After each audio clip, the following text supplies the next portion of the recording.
மலையாள சினிமா உலகத்தில் கலக்கி இப்போ கருப்பு படத்தில் எனக்கு ஜிபே பண்ண தெரியாத சாரே அப்படிங்கிற டைலாக் மூலிமா ஃபேமஸான நடிகர் தான் வந்து இந்திரன்ஸ்.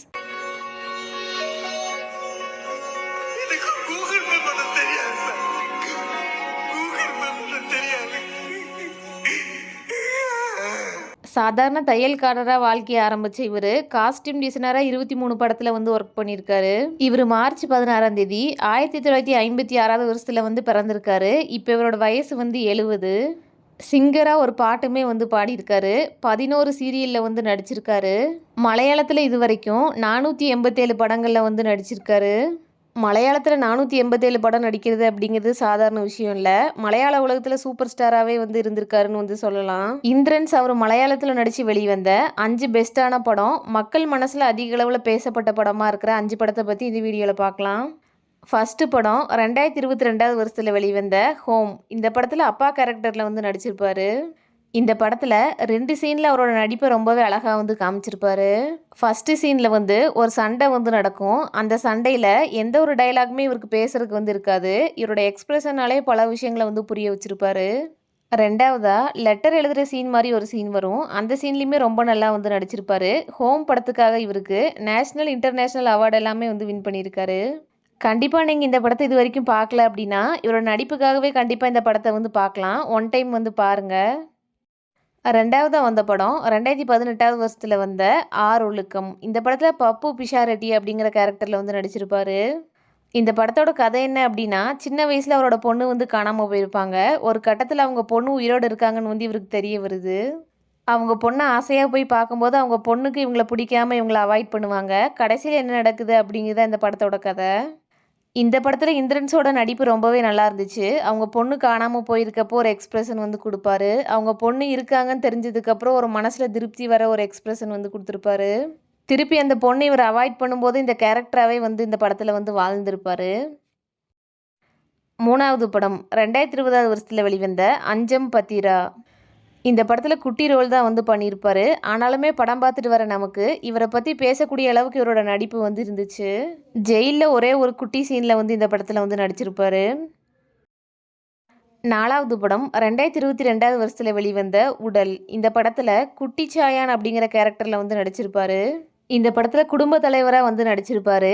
இவருக்கும் இவங்க மருமகளுக்கும் நிறைய பிரச்சனை வந்து வரும். கடைசியில் அது எப்படி எல்லாமே சால்வ் பண்ணுறாங்க அப்படிங்கிறத பேஸ் பண்ணி தான் அந்த கதையை வந்து எடுத்திருப்பாங்க. அஞ்சாவது படம் 2023 வருஷத்தில் வெளிவந்த 2018. இந்த படத்தில் ஃபிசிக்கலி சேலஞ்சு பர்சனாக வந்து நடிச்சிருப்பாரு. கண்ணு தெரியாமல் வந்து இந்த படத்தில் நடிச்சிருப்பாரு.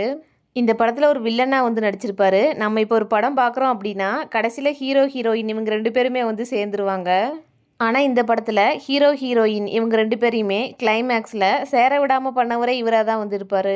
அந்தளவுக்கு இந்த படத்தில் வில்லனாக வந்து நடிச்சிருப்பாரு. படம் பார்த்தா நிறைய பேர் இவரை வந்து திட்டினாங்க.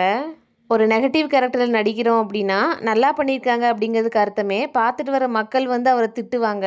அந்தளவுக்கு இந்த கேரக்டரில் அவரோட நடிப்பு ரொம்பவே நல்லா இருந்துச்சு.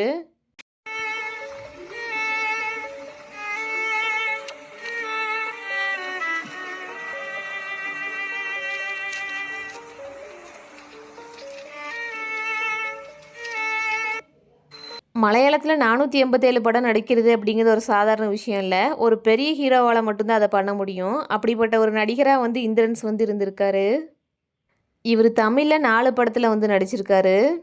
முதல் படம் 2005 வருஷத்தில் டிவி சந்திரன் அவரோட டைரக்ஷனில் வெளிவந்த படம் தான் வந்து ஆடும் கூத்து. இந்த படத்தில் லைப்ரரியில் ஒரு குட்டி சீனில் குட்டி ரோல் வந்து பண்ணியிருப்பார்.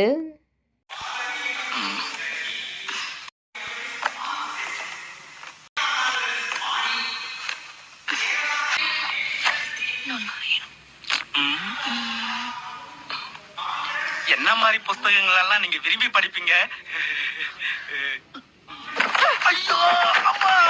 ரெண்டாவது படம் இப்போ எல்லாருக்குமே நம்ம தெரிஞ்ச மாதிரி இருக்க படம் தான். 2012 வருஷத்தில் சங்கர் அவரோட டைரக்ஷனில் நண்பன் படத்தில் வந்து நடிச்சிருக்காரு. என்னதான் மலையாளத்தில் ஒரு பெரிய ஆக்டராக இருந்தாலும் குட்டி கேரக்டராக இருந்தாலும் இந்த படத்துக்காக வந்து நடிச்சிருக்காரு.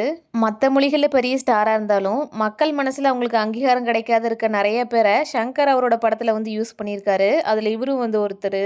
இவர் கருப்பு படத்தில் நடித்து ஃபேமஸ் ஆனதுக்கப்புறம் தான் இதுக்கு முன்னாடியே நண்பன் படத்தில் நடிச்சிருக்காரு அப்படிங்கிற மாதிரி நிறைய பேர்த்துக்கு வந்து தெரிய வந்துச்சு. நண்பன் படத்தில் சத்யராஜ் அவர் வந்து வைரஸ் அப்படிங்கிற கேரக்டரில் வந்து நடிச்சிருப்பாரு. இவர் அவருக்கு அசிஸ்டண்ட்டாக வந்து கோவிந்தன் அப்படிங்கிற கேரக்டரில் வந்து நடிச்சிருப்பாரு. நகம் வெட்டுறது, மூக்குமுடி வெட்டுறது, ஷேவ் பண்றதுன்னு எல்லா வேலையும் முடிச்சிடணும்னு கோவிந்தனுக்கு ஸ்ட்ரிக்ட் ஆர்டர்.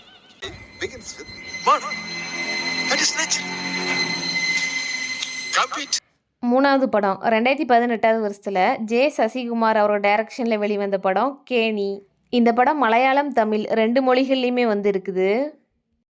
நாலாவது படம் இந்த வருஷம் வெளியே வந்த கருப்பு. மட்டஞ்சேரி சுகுமாரன் அப்படிங்கிற கேரக்டரில் இந்த படத்தில் வாழ்ந்திருக்காரு அப்படின்னே வந்து சொல்லலாம். படம் பார்த்துட்டு வந்து நிறைய பேர் சொன்ன விஷயம் என்ன அப்படின்னா, இவரோட நடிப்பை பார்த்து நாங்கள் அழுதுட்டோம் அப்படிங்கிறது தான். அதுதான் வந்து இவரோட சக்ஸஸ் அப்படின்னு வந்து நான் நினைக்கிறேன். மேட்ரு சார், ஒரு நல்ல லாயரை பார்த்தா உடனே முடிச்சிடலாம். அப்படியே சார் பெரிய புடிக்கியா நீ யாரை வச்சு இனிமே இந்த கேஸ் நடத்துற நான் பாக்குறேன்.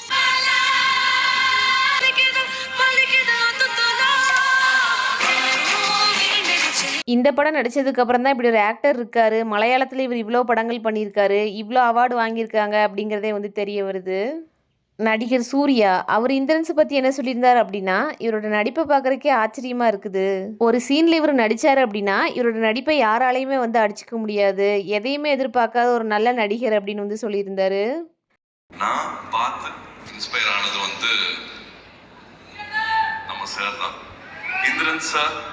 இந்த படத்தோட டைரக்டர் ஆர்ஜே பாலாஜி இவர் இந்திரன்ஸ் பற்றி என்ன சொல்லியிருந்தார் அப்படின்னா, வயசான ஒரு நடிகராக இருந்தாலும் எனக்கு நிறைய டேக் எடுக்கிறதுக்கு ரொம்ப கஷ்டமாக இருந்துச்சு. ஒரு சீனை எவ்வளோ டைம் சொன்னாலும் இவர் பண்ணிகிட்டே இருப்பார். நம்ம எப்போ போதும் இந்த சீன் ஓகே அப்படின்னு சொல்கிறோமோ அது வரைக்கும் இவர் நடிப்பார். எந்த ஒரு முகம் சுளிக்கிறது அதெல்லாம் பண்ண மாட்டார் அப்படின்னு வந்து சொல்லியிருந்தாரு. ஸோ திருப்பி திருப்பி எடுத்துகிட்டே இருக்கும். ஏன்னா அப்போதான் ஷார்ட்ஸ் நல்லா வரும். எத்தனை வாட்டி சொன்னாலும் பண்ணிட்டே இருக்காரு. தெரிஞ்சு I think the soul of that entire film, like first half or the entire film is Indrans sir.